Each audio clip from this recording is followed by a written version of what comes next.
Prince, you there, bud? Oh no, are you? Yeah, I'm here. Titans What fan up? or Texans Hey, fan? what's up, man? What's How you up, doing? y'all, man? What's happening? Nice to Hey, meet what's you, up? How you man. doing, man? Nice to meet you too, man. Shout out to you. And you in KC, right? Yep, in All right, KC, man. okay. I'm Shout in out my to KC. hometown right now, so it's What's my your birthday hometown? weekend. So, Oh man, shit. Your birthday weekend too? Oh yeah. Mine too, man. Oh, your Hey, birthday it's weekend too? man, Oh, my good. birthday, my birthday this weekend too, man. It's Pisces season, man. Oh, Yeah, yeah, we got to. My yeah, homeboy just bought yeah. me a bottle too. Hold on. Mo just bought me a bottle. Hold on, let me tell you. Oh man. Got got Okay. to do best. You know, Yeah, you doing it right, man. You doing the best. I got you, man. right? It's good to meet you. Hey, Good to so meet what you is too, your man. birthday? Your birthday? When is your birthday? So you the same day? I went to brisket. Yeah, my birthday's on Friday, March 3rd. So March Madness, baby. I'm the fifth. I'm the fifth. Okay. Oh, you on the 5th? Okay. Already up there now. Yeah. Hey, yeah. They're gonna buy me here. Prince, we were just talking the West Coast Bad Boys. Put your thing on mute so I don't have to hear him talking about the Titans in the background. Okay, no, I got you. Dude, that's Yeah, I hear Russell in the background talking about his Titans. Okay, we're editing that part out anyways. Okay, so back to that question. Your album, Strictly for My G's in 1994, was an underground classic. What was your favorite song off of that? Man, you know what? It was a good piece of work. You know what? The last song I actually did was Strictly for the G's. That was the last track. K-Lou out of Richmond, famous producer and studio. K-Lou's production. He did that track. He pulled it up. We was working on the album, and he just had a track. He just started playing. It had that funk in it, dun, dun, dun, So he played it, and he started playing the guitar, the bass with it. We were like, whoa, blown away. He was like, we gotta have this track. You know what I mean? It was like he was playing it for me. So he was actually doing the track. He had some of the track done, but then he started playing on it to add to it. And we were like, yeah, blown away, man. And that's how that became the title track of my album. That was the last track I did. So if you want to ask me the favorite, I want to say that one because of how it was very organic. But there's other tracks on that album too, man, that Kidnap produced, man, that were very dope. You got, Trademark All Day was dope. You know what I'm saying? We had Recognize Real G was Silky. I enjoyed my whole record on that. Just doing that time, that process was really easy for me at the time because I had already programmed myself to be an artist. So when I had got a chance to actually do an album, I was already ready to go. So we just did it like just clockwork, just real quick. It didn't take long to do it.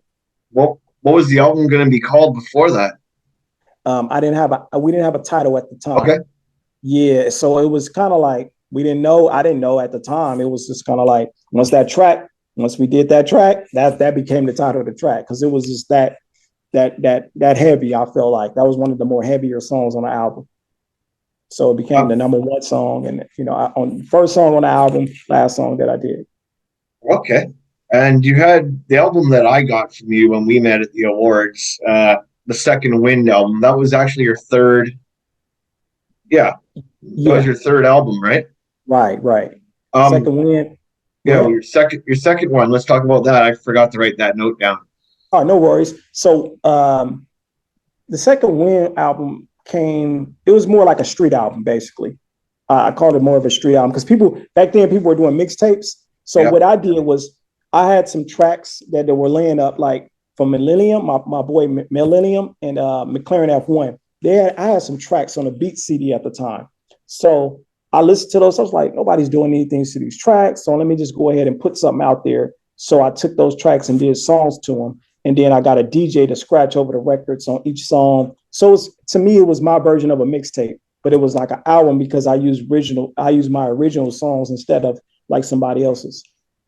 Do you have a favorite song off that?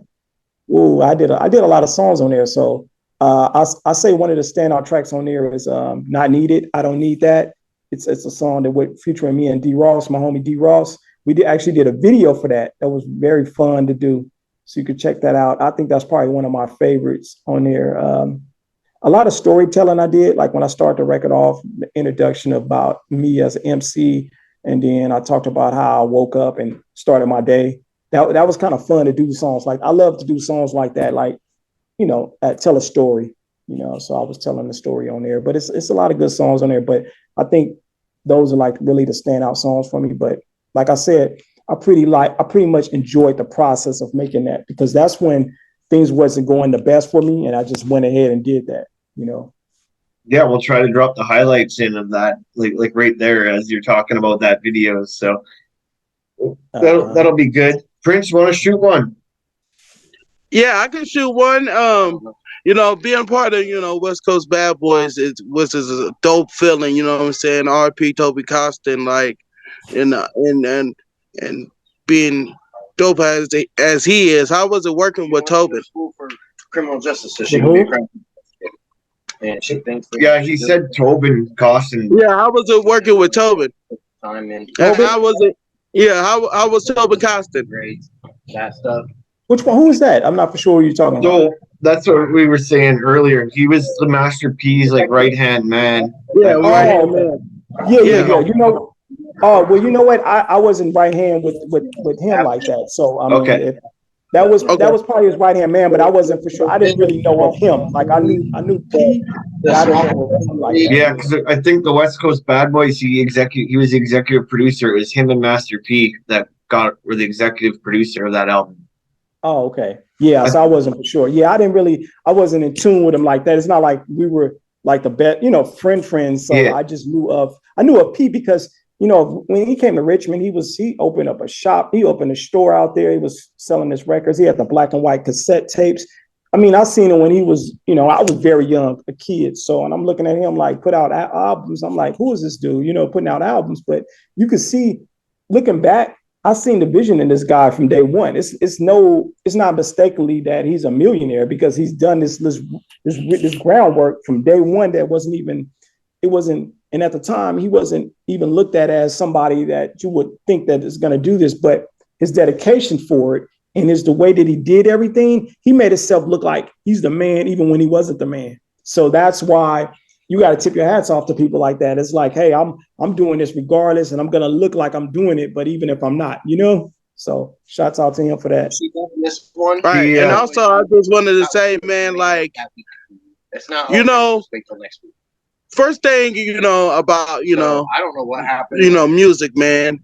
Well, Everything about music, you know, it's always inspiring. Like, what was some of the songs and we're down back in the days that inspired you to do some of the work that you did, that you doing today? Nobody knows what. Like some of the songs. Well, Yeah, like some of the songs, albums. Yeah, You know? man, that's a good question, man, because I soaked up a lot of hip hop and musical influences, man. It's just so many. Like, I want to say like Run DMC from the gate, because when you seen them two brothers rock, it's like you felt a certain way. Like when I bought my first pair of Adidas, I took out the regular shoestrings and put some fat laces in them just because of them. You know what I mean? And I was a kid, man. I'm like in the second or third grade doing that.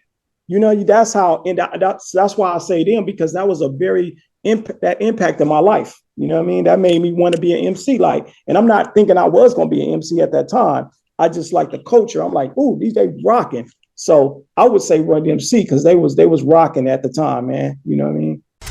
You're tuning into I Only Touch Greatness podcast, Vancouver's best show with Ryan Hayes. Often imitated but never duplicated, I Only Touch Greatness podcast with Ryan Hayes. Looking for the most beers on tap, great steaks, great staff? Head over to the John B. The John B. Pub, the best bar in town. Say Hayes sent you.